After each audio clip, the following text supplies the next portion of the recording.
Right, welcome back to Restoration.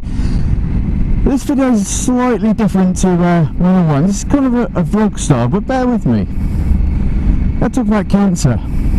More specifically, living with someone who is sadly going through cancer. Now, the reason I'm doing this video is because back in December, early December, my partner found a lump in her breast.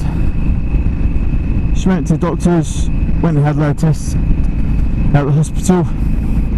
Unfortunately, it came back as positive for breast cancer.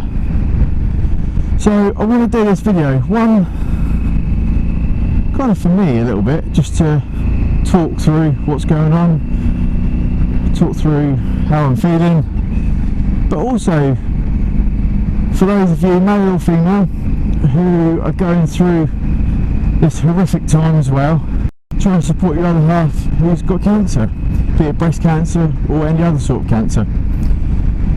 So I just want to start by saying thank you for watching, and hopefully you're going to stay with me through the end of this video, and also let me know if you want me to do any more videos like this, because no doubt it's going to be beneficial to some people just listening to someone going through the same experience or similar experience of what they're going through themselves. So end of December, we got the confirmation that Holly has got breast cancer.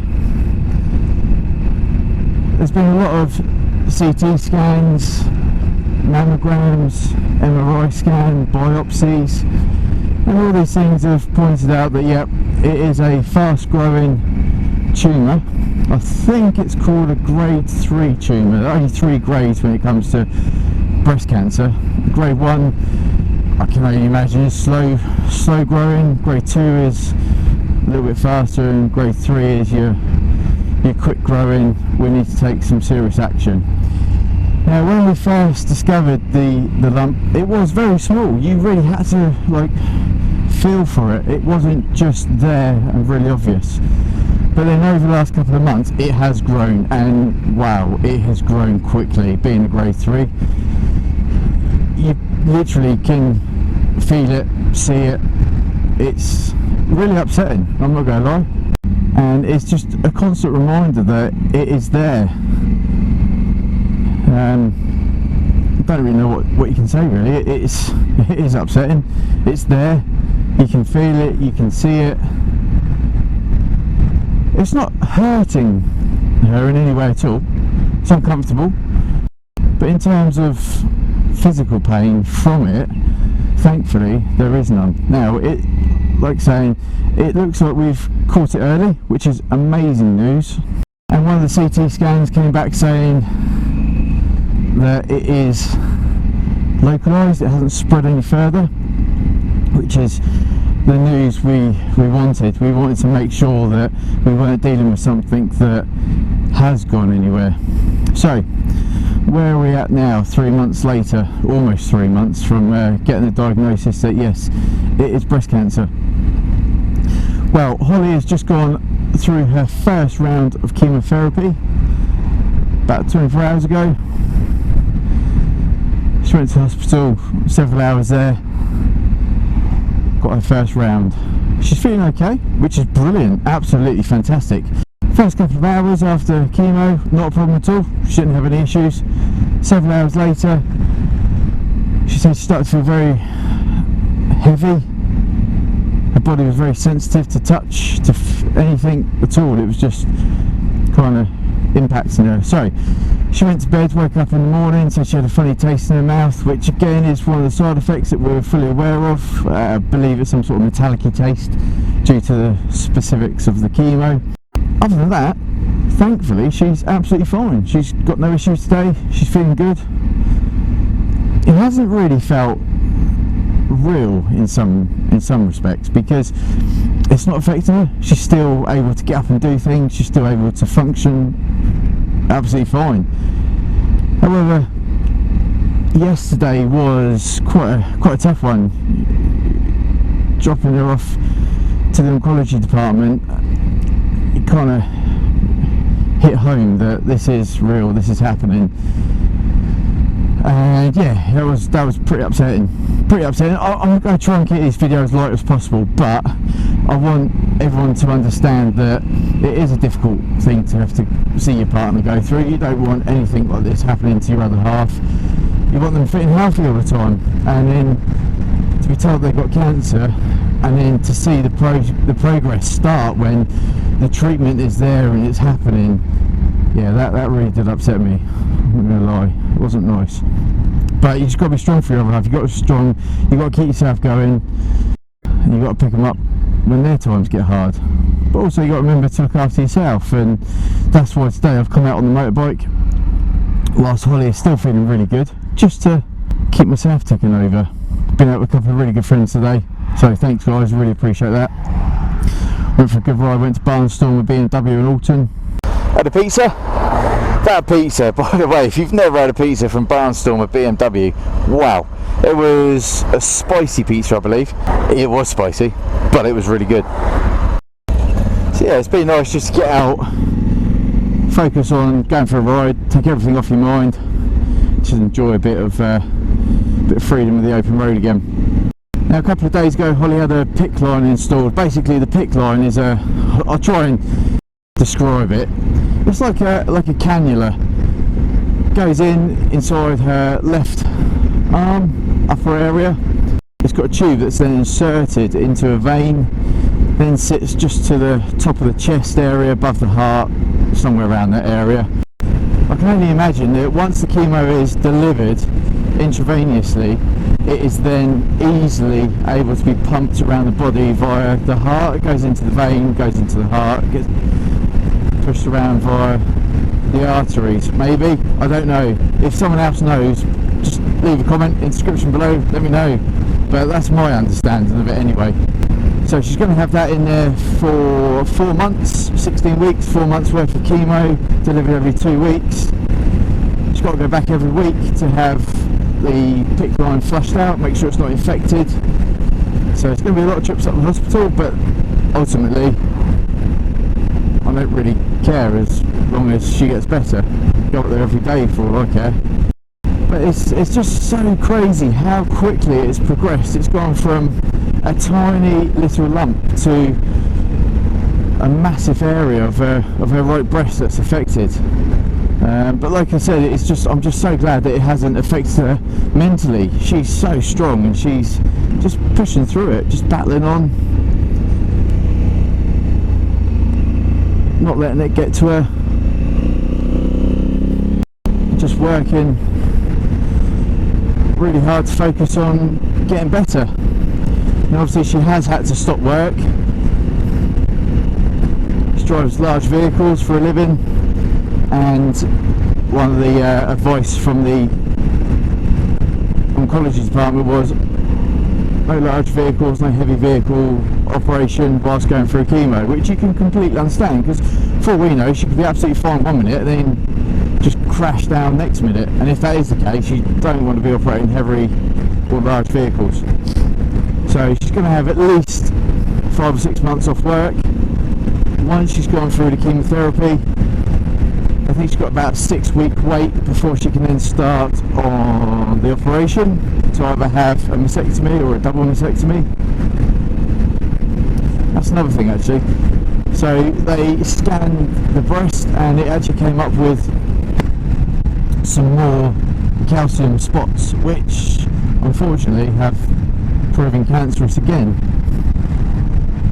So because of that, and because of the one that's already there, which is really obvious, the doctors the consultants basically said they want to get her under chemo straight away, get the chemo working, make sure it doesn't spread out anywhere else in the body, just hit everything really hard with the chemotherapy, put a stop to anything else, and then in that time we can then find out if she's got the cancer gene. If she has, then she has to have a double mastectomy. If she doesn't, then it's down to her whether or not she has both or one removed. I think from memory she's saying she just wants them both done and then she hasn't got to worry about it, but that's obviously a massive decision for any female to have to undertake, so we'll cross that bridge when we come to it, but our priority is just get better and move on from it. We should hopefully find out in a couple of weeks what the gene results have come back as. But ultimately, we're in really, really good hands with the hospital. They are amazing. Her main nurse, which is a breast care nurse, is fantastic. She is really looking after Holly. As soon as any emails get fired off to a breast care nurse, she's straight back onto the email, letting us know exactly what we want to know, letting us know the answers to our questions. So she's really good, and her consultant is unbelievable. The consultant has just been pushing and pushing, getting everything done as quick as possible. There's no, literally there has been no delay at all from any of it. It's been really good. So yeah, she's looking at 6 months off work at least, but then once the operation's been done, obviously we're going to have to then go through the radiotherapy part. We don't know how long radiotherapy is going to last. However, from speaking to the oncology department, just to get a rough idea of like radiotherapy, because neither of us have any idea, it will be every day for a set period of time. So depending on how long they want the radiotherapy to last, it will be up to the hospital every single day. Again, I really don't care. I've got no issue going up there every day for 6 months if need be. It is what it is. We've just got to get better. So that's a brief oversight of what has been happening over the last couple of months, and that's kind of why I haven't really been producing my usual YouTube content, because there's just been so much going on that is far more important than jumping on a motorbike and having a good old day out and saying this is the review on this bike. I just want to focus on getting her better. But that said, I will get out as much as I can. I will get out and do reviews as and when I can. But I'm also going to try and do some more vlog styles, because it's easy. I haven't got to book anything with any sales teams, I haven't got to book anything with any companies. I can just literally jump on my motorbike, stick the camera on, stick the recorder on, and off we go. Now the other big thing that she's going to have to go through as well is potentially hair loss, which for any female is not something you want to ever have to go through in your life. However, you just got to weigh out the pros and the cons. Losing your hair for saving your life, it's a no-brainer really. There's plenty of adjustments we're going to have to make. The kind of food we eat, how it's cooked, not reheating food, and going down the route of getting wigs. So she's been to the Macmillan Cancer Charity at the hospital. They've got a load of wigs for a person who comes in. She's been trying on loads of wigs, and she's picked 3 that I think she likes.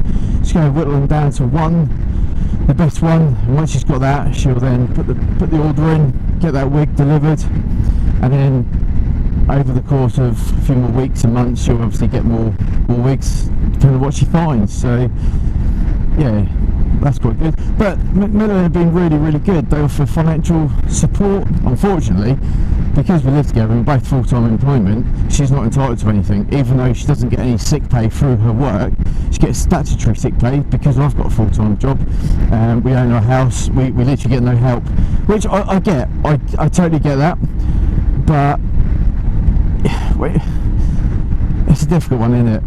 You spend all your life paying taxes, you pay everything, and then all of a sudden you can't work, your company doesn't give you sick pay, and then you get told by the government you're not entitled to anything because you've worked all your life and your other half works.